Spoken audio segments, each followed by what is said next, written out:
Hidden in the mists of the South Pacific, on one of the most remote islands on Earth, is a mystery locked in stone.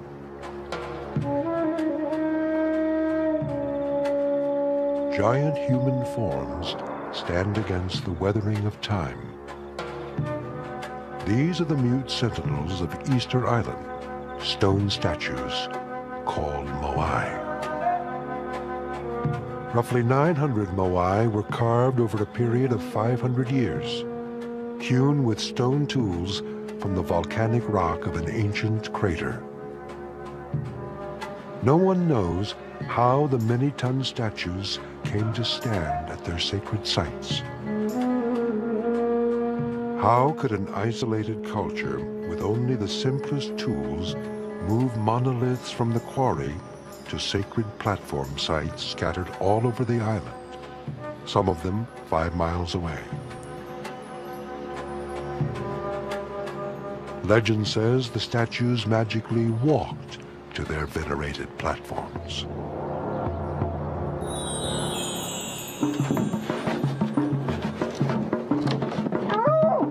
To penetrate beyond the myths, Nova assembles a team of archaeologists, engineers, and the Easter Islanders themselves. Together, they launch a series of hands-on experiments to explore the methods used by the ancients. But no one anticipates the events that unfold. We want to go little by little. Ideas clash. No, and I go by the statue because the angle is different. Tensions escalate as new methods are presented. I've got 12 people moving 6 tons. You didn't do that. That's 65? Yeah. No way. Resources run out, just as they did in ancient times. What are we going to do, fight over it? This is the legacy of Easter Island, a culture that exhausted itself in moving giant stone. How did this ancient society achieve such monolithic greatness, and why did it fall? Easter Island, now known as Rapa Nui.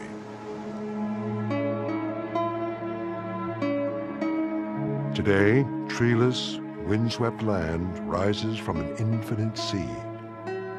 Just 7 miles across, Easter Island is studded with volcanic craters which provide the raw material for the stone sculptures of the past. For 1,200 years, the island culture thrived in isolation. The population may have reached as much as 10,000. It was a closed society. As far as is known, nobody came to the island, and nobody ever left. There was no recorded history. And all that remains is a thin thread of oral tradition that is passed down through generations. We do know the ancient islanders feverishly expressed themselves in stone. According to island folklore, the moai are the spirits of powerful ancestors. They were raised on platforms called ahu, which were the centers for ancestral worship among the island's clans. But as population grew on the tiny island, conflict erupted between the clans. Food and timber were scarce. The people stripped the landscape of its once abundant trees.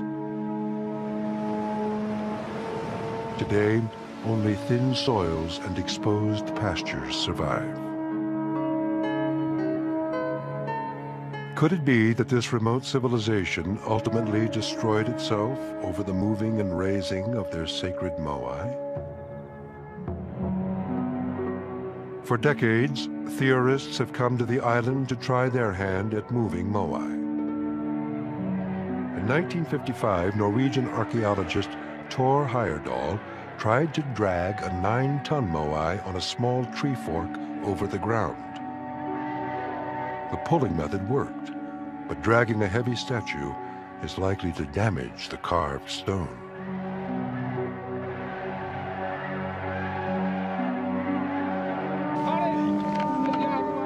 Heyerdahl returned in 1986 inspired by Rapa Nui folklore.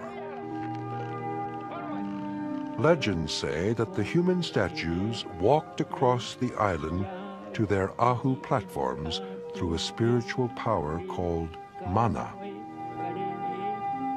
Heyerdahl tried walking the 9-ton statue by rocking it forward like a refrigerator. Although it works, the method is precarious on anything but level terrain.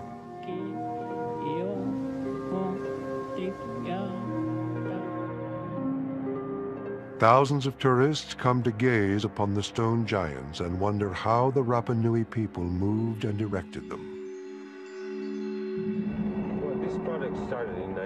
Dr. Claudio Cristino has been Easter Island's resident archaeologist for the past 20 years. He takes Wyoming architect Vince Lee to the largest Ahu on the island. It was one of the ceremonial centers on the East Coast. In 1960, a tidal wave struck the Ahu and washed the 15 massive moai inland. Claudio was in charge of restoring the site. Yeah. The statue was broken, was decapitated. I see. And just the head was 27 tons. The head alone? Just the head. And you had to put it back on and cement them together somehow? Yeah, with no. Vince's expertise is Inca stonework. He has explored how the Incas moved heavy stones and is intrigued by Rapa Nui ingenuity. Is this more like the finish that they had when they were first made? In other words, most of them that you see now More are... like here. Oh, I see. Very smooth. Yeah, sure. That's by 1%. And all of this is erosion due to weather over the years. They vary in size, but this one here at the top knot's got to be pretty big. How many tons is that? 65 tons. Wow. And is that how you erected these, with a crane? With a crane. With a crane, with 50 people, with ramps, with poles, with levers. So this gave us, for the first time, a quite clear idea of the incredible energy that was used in the past. Even with modern equipment, it sounds like it was a huge project. Even Vince and Claudio have trouble imagining how an ancient culture could have carved, transported, and erected such mighty stones without the aid of modern technology.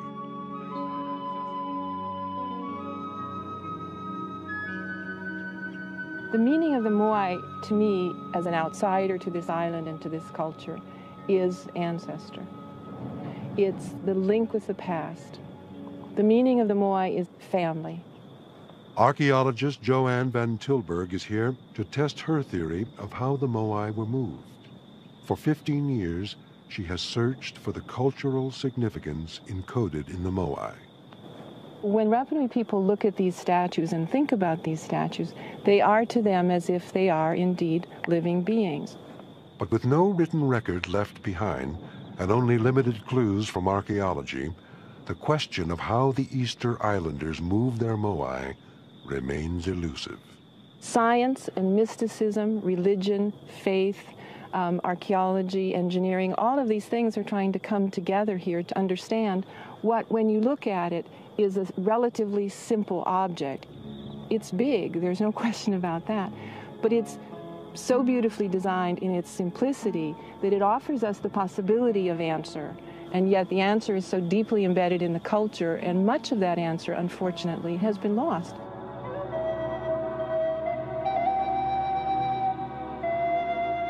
Joanne has measured the height, width, and estimated weight of each moai on Easter Island. Her inventory of measurements created a digital model of a statistically average moai. And so the computer data helps Joanne and robotics expert Zvi Schiller formulate their theory on how the ancients moved the statues. turns out there was some mistake there, but so this is By digitizing a topographical map of Easter Island, Zvi simulates the undulating terrain. This virtual fly-through shows them a view of the island from the perspective of a moai in transit. It's up and down. This is where we actually, this is the new part. And from this digital model, a full-scale replica will be made for experiments on the island. Joanne proposes laying the statue on a triangular-shaped sled and then pulling the moai and sled over logs that roll along wood tracks. safe for the statue, it's comfortable for the statue. Our team of the experts statue is has gathered on the island to So put they their have to theories fit to the for those test. rigs. The best way to fit them is standing them up. They will first try Joanne's log roller method. Come back and get it at another time. That's an option. It's a And the other reasonable thing, option. Claudio will be in charge of raising the moai. and the people that study this culture for years know that any of these events was part of a very complex religious process that took years. I mean, Vince is the only member of the group who has explored how another ancient culture, the Incas, moved heavy stone. From an engineering standpoint, a triangle is the simplest. While engineers V. Schiller has simulated moai transportation on his computer, he's here to see if his solutions will work in the real world. Rafael Rapu, a Rapa Nui sculptor, will be the foreman for the project. What's the height? we don't care. That's not important. That's not important. Joanne's architect husband, Jan, demonstrates Joanne's moai moving Before we method. do that, the tracks are a little bit of A triangular A-frame sled will be placed on logs that will roll over rails. and then you just pull this forward, and when you run out of a roller, we're going to put another one there. You run out of a roller. They have their method. Now they need a moai. A concrete mixture of sand and stone from the island is poured into a fiberglass mold scaled up from Joanne's digital model. It is as close as the team can get to using a moai without risking damage to an actual statue.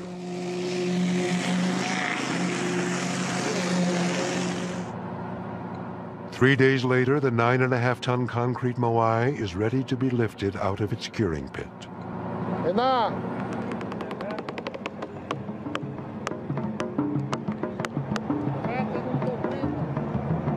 It's a wonderful thing to see this thing being born like this.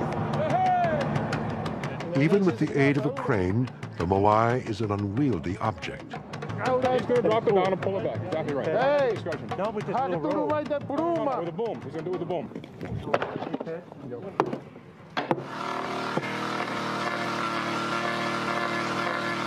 Chainsaw surgery frees the moai from its fiberglass mask.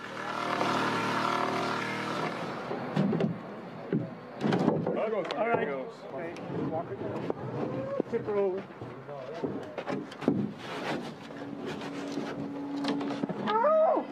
From a digital computer image to a concrete facsimile, this moai is the culmination of years of Joanne's research. People call me the mother of the moai, and right now I feel very fond of that object. So I can see how people would invest family histories and family traditions in something like this. It's very easy to do.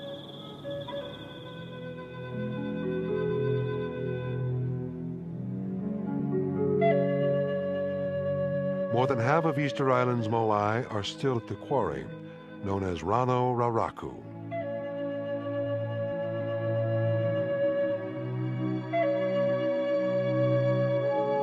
It is a mountain of hardened volcanic ash. Here the moai lie in various stages of production. Some half-carved, some on their backs, as if sliding down the quarry slope, and others buried from carving debris and erosion.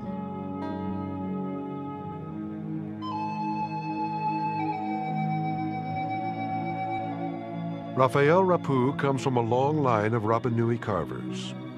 He takes local sculptor Santi Hito to the high slopes of the quarry to explain the techniques used by the ancient carvers. They sculpted moai from the bedrock using a stone tool called a toki. The largest moai on the island, named El Gigante, the giant, was never finished. Its partially carved figure provides a glimpse into how the moai were carved. Continuing the tradition of Rapa Nui master carvers, Rafael passes on the oral history to Santi. His words came from the elder people when he was a young boy. And so it transcends from them to him, as is right now. Like you can, witness how it transcends to me, and hopefully eventually to my kids and so forth.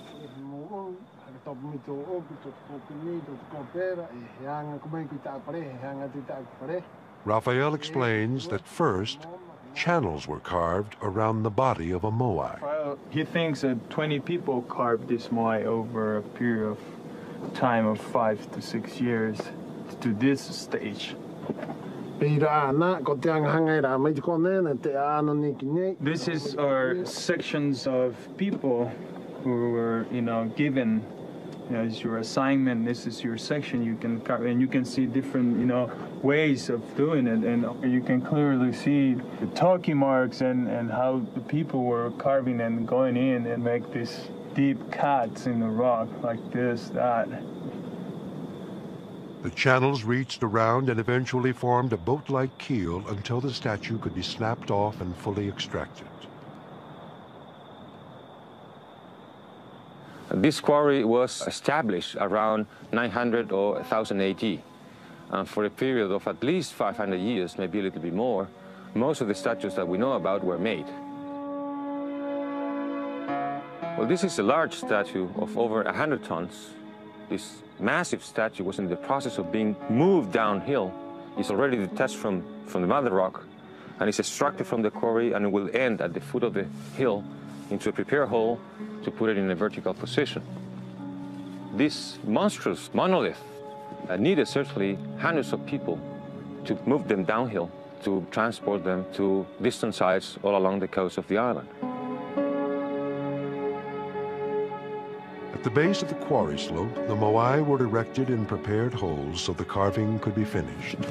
Immediately coming out of the quarry, they came down to a prepared hole, and you can see here the remains of the keel. The main purpose to put the statues in this hole was to finish this section, and they built a very sophisticated wooden frame that was attached to the statue while standing. Then probably using soil, dirt, this debris from the carving process, they built the mounts and the ramps to move it down slope. So actually, the statue will go face down, head first on top of the rig, and we start moving on these several roads along the coast of the island.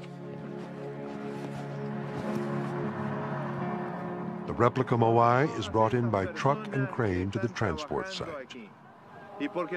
A traditional Polynesian ceremony called an umu tahu is held. The priest's blessing acknowledges that working around a multi-ton statue can be dangerous.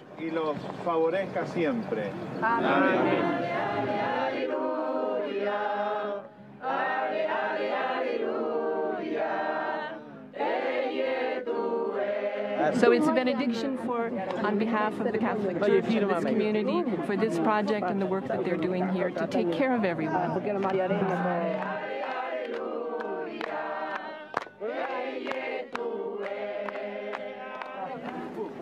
Joanne's A-frame sled is ready for the moai. Its unique triangular shape is proportioned exactly for the statue. The team will try to pull the entire rig 100 yards on flat terrain, using Joanne's log roller system. The log should roll over this track of thin wood rails.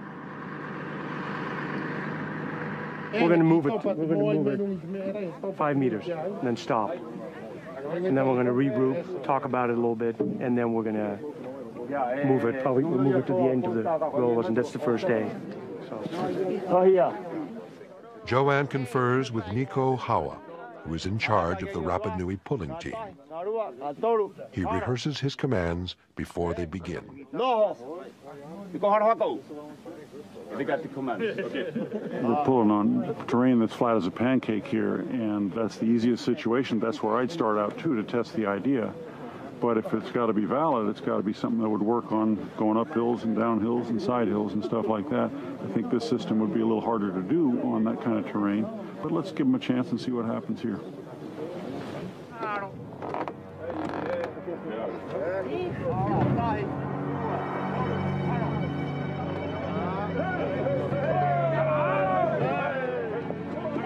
Surprisingly, the logs don't roll. They slide over the rails. Slide and doesn't roll. It rolled a little bit. It rolled a little bit. It rolled first and then slide maybe, but it slid first. We're getting all these beams in place. They're all crooked. They're all bunched up. They slid more on one side, and they stopped completely on another side. I don't know why. But now they got them all straightened out. I think we're just about ready to go again. The rollers tend to move like this, and they get stuck. So you can imagine that they had a big problem if they were going, you know, like in a very steep slope, over 5%. That would be a real problem. You see. We tried rolling. They didn't roll. They all slid. 4 are bunched up here. 3 are bunched up there. We're now going to lash them, so we simply make a sled out of it. Well, you could see what happened when they started moving their sled. Their rollers went crooked and got all jammed up underneath the sled, so they're going to have to re-rig. And actually, it's too bad, but it's not real surprising, because the use of rollers is one of those ideas that looks great on paper, but it's real hard to make it work in the real world. So what they've decided to do is pretty clever. They're going to take those rollers and they're going to tie them to the bottom of the sled, fix them so that they can't roll anymore, but they also can't go crooked. The disadvantage is going to be, because they can't roll, there'll be more friction, but I think it's going to work better. So they'll lay it back on their rails with their moai, and then they'll just slide it down the rails. I think it'll work pretty well. The hardest part is overcoming the inertia of 9.5 tons. Then the sled slides easily.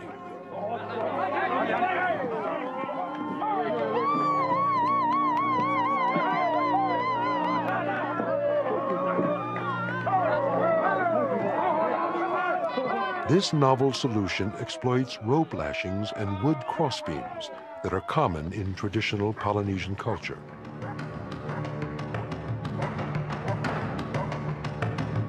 The people of the Pacific are intimately tied to the ocean. In ancient times, outrigger canoes were the vital link between islands.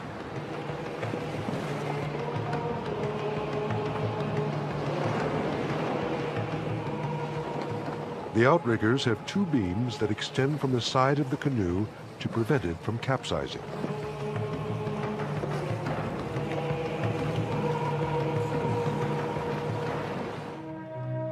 The larger voyaging canoes were simply 2 hulls bound together by wood crossbeams and rope lashings. Joanne's theory is that the same seagoing technology was used for transporting moai across land. If you look down the length of this transport rig, you will see the strong triangular shape that we've created. And what we've got here, we've used basically the metaphor of Polynesian transport technology, which is essentially canoe building technology. So this is a wood rig pegged and lashed in the same way that a large canoe might be lashed. The cross beams act almost as balance beams on an outrigger canoe.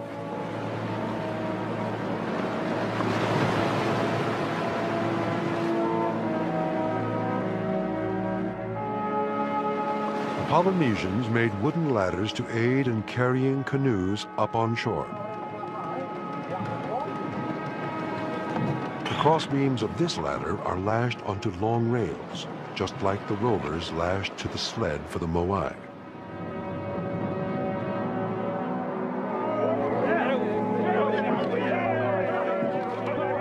What we've done is we've taken the canoe ladder concept, which is essentially rails and crossbeams, with the moai lashed to the crossbeams, and we've just used exactly that technology, the canoe ladder, crossbeams, rails, and it works like a charm.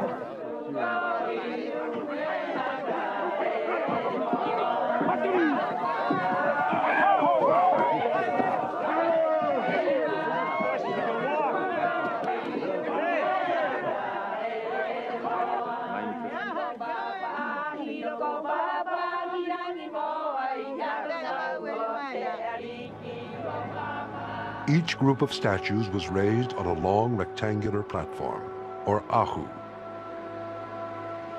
According to island belief, the ahu elevate the ancestral spirits partway between earth and sky. Most ahu platforms are along the coast. The moai face inland, their backs to the sea.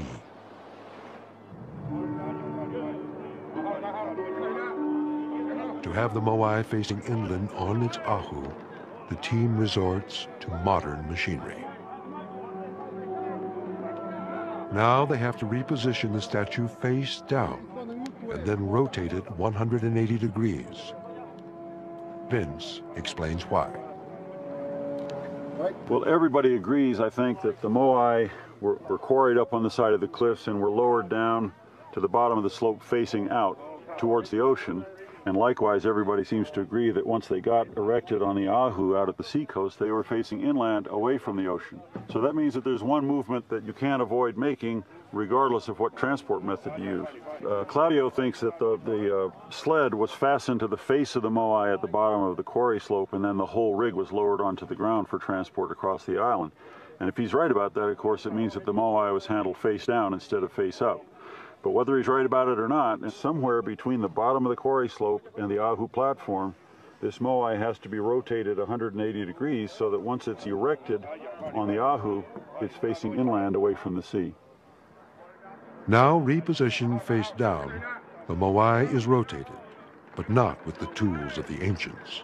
You'll notice that the A-frame is now backwards from the way it was yesterday, which they did with a crane, but I mean, doing it with manpower would be somewhat of a project. It's just a shame to see all the tricky parts done with the crane, because pulling it on the level is not easy, but it's the easiest of all the moves you have to make, and that's the one we're getting to see. It'd be interesting to see the others tried by hand, because I think that it'd be a major operation. Vince wonders how the islanders moved the giant statues up to the ahu platforms that line the coast. He doubts Joanne's pulling method, since there is no space for long lines of people on ropes behind the high ahu platforms. As we've seen, many of these platforms are right on the shoreline, and this is actually water out here. This is actually ocean crashing against the bottom of this wall. We have no other way to move it except long lines of pullers out here. There's no place for these pullers to work. They're all down here in the water swimming. We need some other way to get this sled up onto the platform. So watching that, it occurred to me that an improvement on this design that solves that problem would be a sled which has lots of crossbars on it so that you have many places to apply leverage. And that would, for example, enable you to get this sled up onto the platform here just using levers, and therefore nobody would be swimming out in the ocean. And incidentally, this sled works real well for the 180-degree rotation, which we've seen has to be done somewhere between the quarry and the ahu platform. If all the guys on one side lever forward and all the guys on the other side lever back, as you can see, it quite readily rotates the sled the 180 degrees. Vince has been given one day, a half-carved stone of Raphael's, and a few leftover materials to put his new idea to practice. His sled is designed for levering a moai forward when there is no room for long lines of people pulling on ropes. The lever was probably one of the first tools that primitive people learned how to use. It was really the only way they had to multiply the force of an individual person's muscle power. The crossbeams act as leverage points for the men to push against. Okay, what we're trying to do now is just demonstrate rotating the moai on this sled. And by putting skids under and having the people on one side go to the rear, the people on the other side go to the front, and the people in front and back go to each side, as you see, we can rotate it. Okay. Well, I think it's an interesting experiment. The main problem we have here is that certainly the frame was, built without knowing the weight of the block. So certainly we have a problem there. It's tending to bend a lot. And it's not because the method doesn't work, it's simply because it was not carefully, designed for that block of rock. The bottom line here is it's not really demonstrating very much because the design of the frame is so inadequate that we can't really make a just extrapolation from what we're seeing. We are moving it with 14 guys, and it's a big rock, and I could hardly claim that because of that it's a successful experiment, but we've learned a whole lot of stuff. And I think we've shown that a small gang of people with levers can move a big rock. One thing that's kind of neat here, if you figure this thing weighs about 6 tons, we got 12 guys on it now, so each guy is moving 500 pounds of rock right now, each individual man. That's not too bad. Can I make another point? I would say that to turn the moai on the frame we designed doesn't require the intricate ladder that we have here. We could have done it in a simpler way. Vince's side experiment is beginning to raise the temperature and turn the archaeologists and engineers from critics to advocates of their own theories. Having 3 beams for rotation, the A-frame was just as fine, as good for the rotation part. Did you do a rotation with the A-frame? We didn't, but we could. We could. But you didn't? We didn't. You used a crane for it, if I recall correctly. We did exactly what the experiment required. Well, it may be. Okay, I'm just saying, it's easy to say it's perfect for it, but if you don't do it, I said this was perfect last night, but now I've done it, and I say, whoops, maybe now you say it's not only not perfect, Vince, it's a mess. I'm look at it. Yeah. Look at that. That's a disaster. Let's not tear down anything. I'm just looking at the principles. The principles are that whenever... And by the way, I'd like to correct, to show you how poor an engineer I am, I'd like to correct a comment I made a moment ago on camera. I said each of these men was moving 500 pounds. If that's a 6-ton rock, each man is moving 1,000 pounds. Now you can call it poorly designed if you want, but you have 40 people to move 9 tons. I've got 12 people moving 6 tons. You didn't do that. You've got 12 people turning 6 tons. Well, we moved it too. You saw it. You saw it move. No, you saw it move. I did. Yeah. You're right. I saw it move. Congratulations. Well, sure. Could similar arguments have divided the ancient stone movers? The whole idea here, we're trying to move an 80-ton rock. You better make most use of your people. And did the early islanders fight over the politics of moving sacred stone? During the 1600s, life on Easter Island was in crisis. The island had become overpopulated with thousands of people, all competing for the dwindling supply of food. Warfare broke out. And in the ensuing power struggle, there was growing rivalry to carve larger statues to appropriate the spiritual power of mana.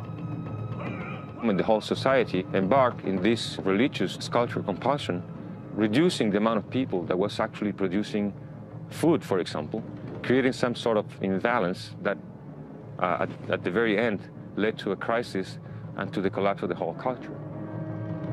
Resources were quickly disappearing. The last precious trees were cut down as the demand for timber to raise and transport moai escalated.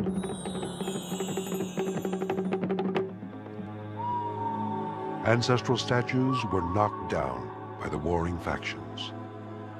In time, the population would all but disappear. The great civilization of Easter Island had collapsed.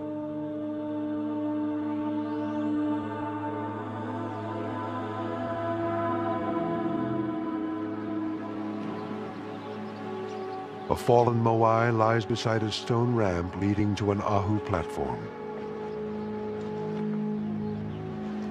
Claudio walks along the back wall. This ahu, abandoned in mid-construction, shows how the islanders moved their moai onto the elevated platforms. The main device that was used to lift statues was a stone ramp.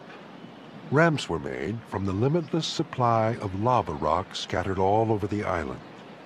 Ascending the stone incline, a moai would finally arrive at its high pedestal stone, which often overlooked the sea. This statue was going to be placed in that ahu using the ramp just described, and we know that the process was never finished because the eye sockets were never opened. Moais are completely finished at the quarry several miles from here, except for the eye sockets, which were open when the moai was erected on top of the ahu. At that very moment, it became alive and acquired the supernatural power and the ability to communicate to the ancestral world. At the beginning of another day of testing Joanne's Moai transport theories, Vince surveys the ramp that was made for the experiments. So, Claudio, the way I get it, the platform out at the end where those guys are standing is what remains after the project, but this is just a construction ramp, is that right? Most probably, statues were approached to the platforms using this run. Sure, because in most cases you can't get to the platform from the rear anyway because of the sea walls and so forth. Yeah, they're very close to the coast, sure. And most of them have very high back walls. Gotcha. Seaside walls. Right. So most probably. Today's goal will be to transport the Moai up the ramp, which is paved with laterally placed logs.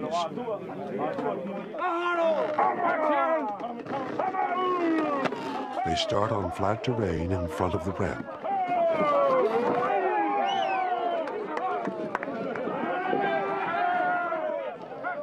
More logs are brought in and placed in position like the ties of a trackless railroad bed.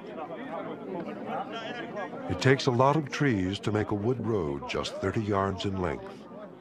It seems plausible that the trees of the island could disappear altogether in the act of moving sacred stone. Thick palm forests blanketed the island when the first settlers arrived. Pollen analysis shows that a species of palm strong enough to move Moai, called Jubea chilensis, once flourished here. In their escalating efforts to move and raise giant statues, the islanders cut down the last of their trees. Long before the first Europeans arrived in 1726, the island had been stripped bare. Not one Jubea chilensis palm tree remains today. Could it have been the obsession with erecting giant statues that led to Easter Island's ecological and social catastrophe?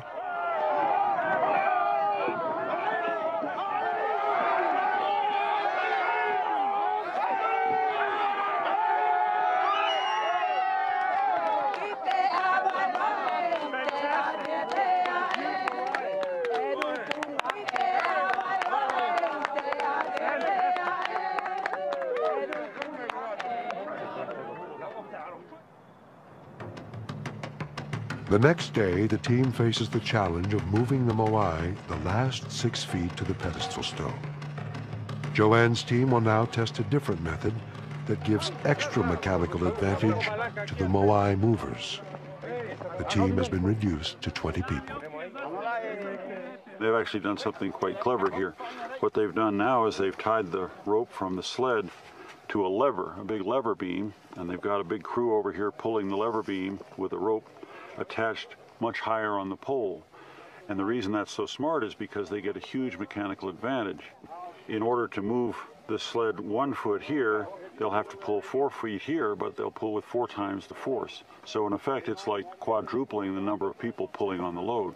So as they pull the pullers back here, they basically have 4 times the force working on the sled by doing it this way.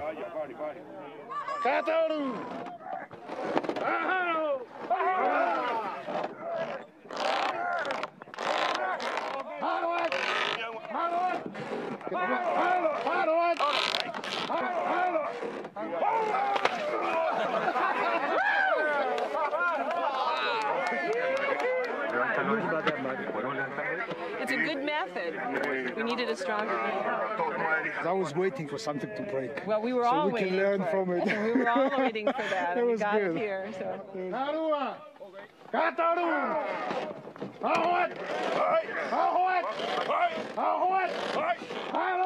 With a smaller workforce, it has taken an entire day to move the final 6 feet. The last few days of experiments have led Joanne to conclude that there may have been more than one method for moving Moai.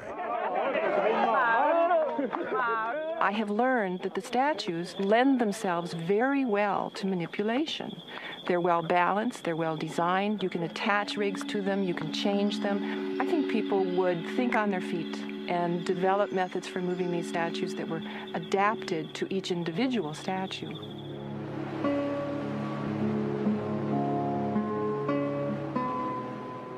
Many Moai on Easter Island had topknots known as pukao placed on their heads. They are thought to signify the headdresses that Rapa Nui chiefs wore. Red cylindrical pukao lie near the fallen Moai all over the island, and they were carved from this ancient quarry of red scoria stone.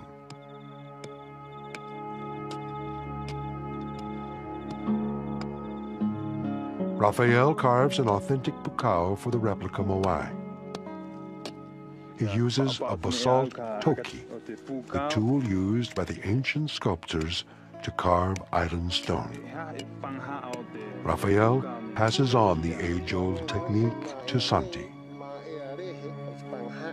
Raphael says it is the scoria rock which is used to make the pukao because it is light and people are able to take this pukao across the island to different sites and place it on top of the Moai. Rapa Nui Society supported specialist craftsmen. The master carvers held an elevated status in the community.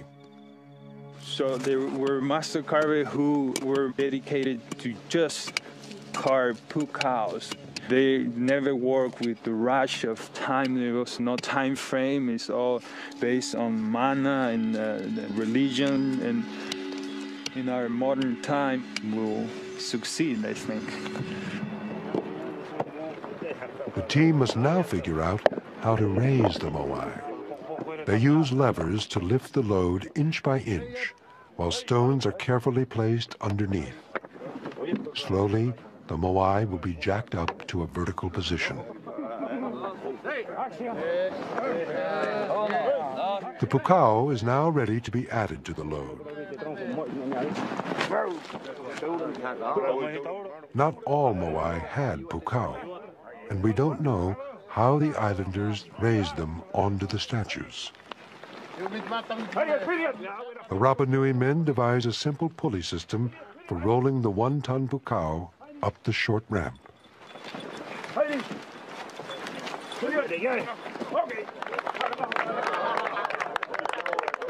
Pukao and Moai will now be joined together by rope and secured for the raising.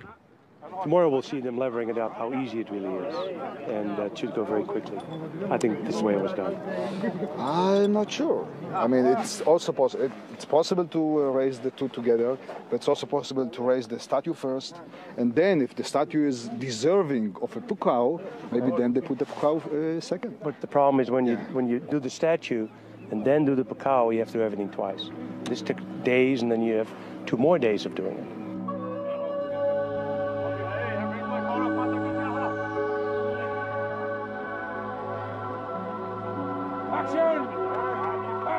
Claudio is the archaeologist in charge of the raising. He hopes the Moai will be raised in 1 day. By 3 o'clock, it's going to be very high, but 4 o'clock it should be up. 5 o'clock. It's not a promise. So no, those logs now are not. The work takes on its own rhythm, and a steady stream of ideas come from the onlooking experts. 3 points at least. I mean, the wood is helping. It's in good position.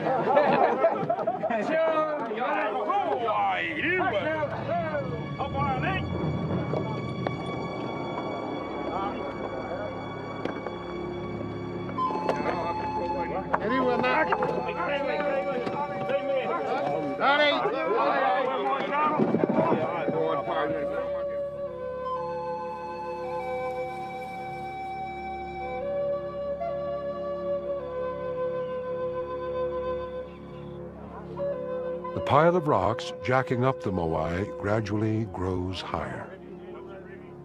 Zvi measures the team's progress by calculating the Moai's angle of incline. 30? Exactly 30. You're off. How much? We're going to go with about 34. Oh. What's if you take the angle of the blade from the They are using the same instrument, but somehow cannot agree on the angle. It's pointing exactly at 30. What do we approximate? It's exactly 30. We got about 31 degrees and 24 seconds. Yeah.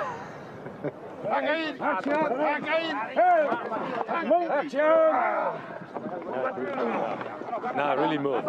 From about 30 degrees, we're now approaching probably 40. And at 45 it will be much lighter. So now it's really going to go up very fast.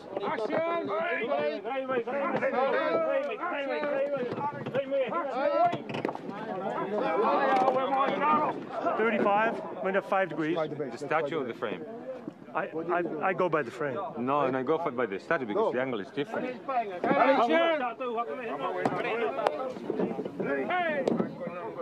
I'm reading about a little bit over 40, maybe 42. But pretty soon, one more time, we'll be up at 45.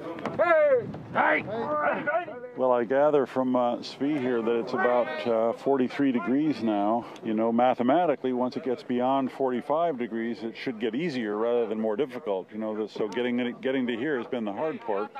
And as you get nearer and nearer to vertical, and you have less and less weight on the rock pile, that's when it gets quite easy to set the stone upright, but it's hard to control because you don't have the friction of the load leaning against the rock pile.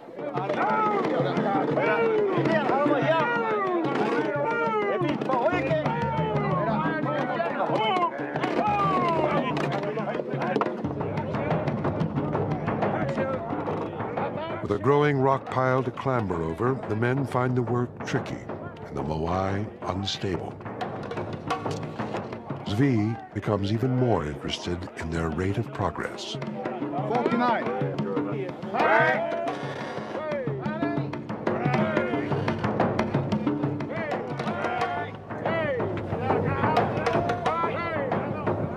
There are now fewer levering positions on the 12-foot pile of rocks for the 20-man workforce.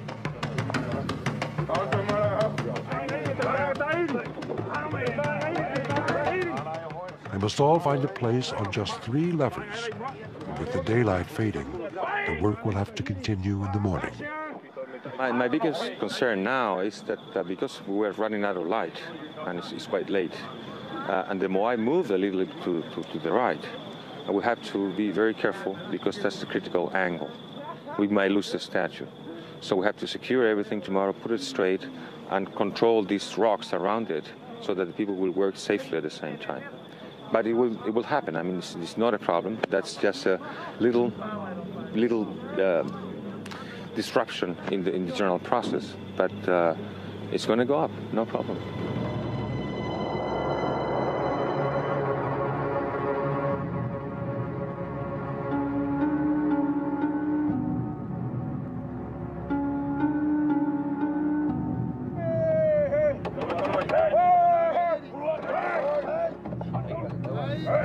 In 2 movements, it should be up, but we have to go very slowly because this can come with all the way this way.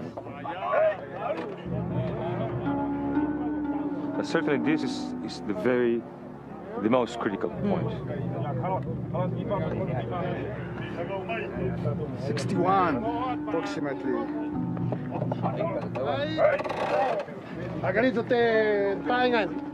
Work is soon stopped. Zvi's obsession with the angle gets beyond Claudio's patience. If this is 65... 65 degrees with reference to that, to what? The 65 degrees is the angle of the base relative to the horizontal, to the horizon. I mean, you mean this angle here? Yes. That's 65? Yes. No way. That's not even 45. I don't know what you're talking about. Oh, no, 65 degrees this way. Come on. I'm measuring this angle here. I mean, no, I'm tired of this bullshit.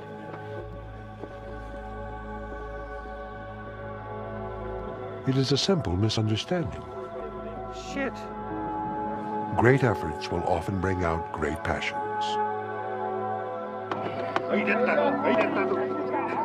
Time, effort, and resources are all at play in this arena of larger-than-life stone moving.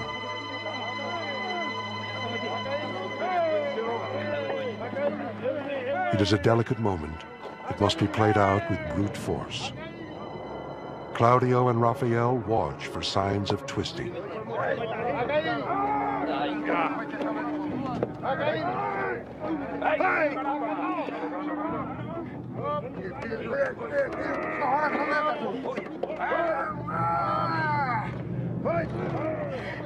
We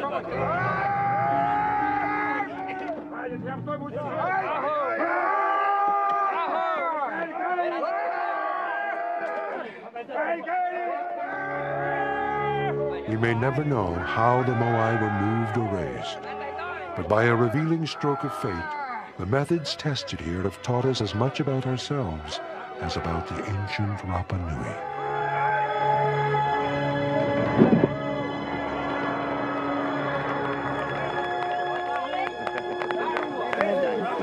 Well done. After all this fighting and all that. It took a lot of headbutting and arguing and compromise, but it's a very creative process. It's a process that probably they went through in part in the ancient times. The bottom line is we will never be able to reconstruct with total authority exactly how they did it. We learned a lot here, I think, through the process of trial and error. I mean, we tried a lot of things. Some of them worked, some of them didn't. Even using a crane for some of the difficult moves, this was not an easy process. I came here with a process in my head that I was going to try something, and I'm going away with more questions than answers, as I always do. But it wasn't until I saw all the people lay hands on this statue, which started out as nothing more than a cement piece, did I understand fully what it means for a statue to take on cumulative history of all of our efforts. All the power of the carvers, all the power of the masters who moved these things. They became the families they represented.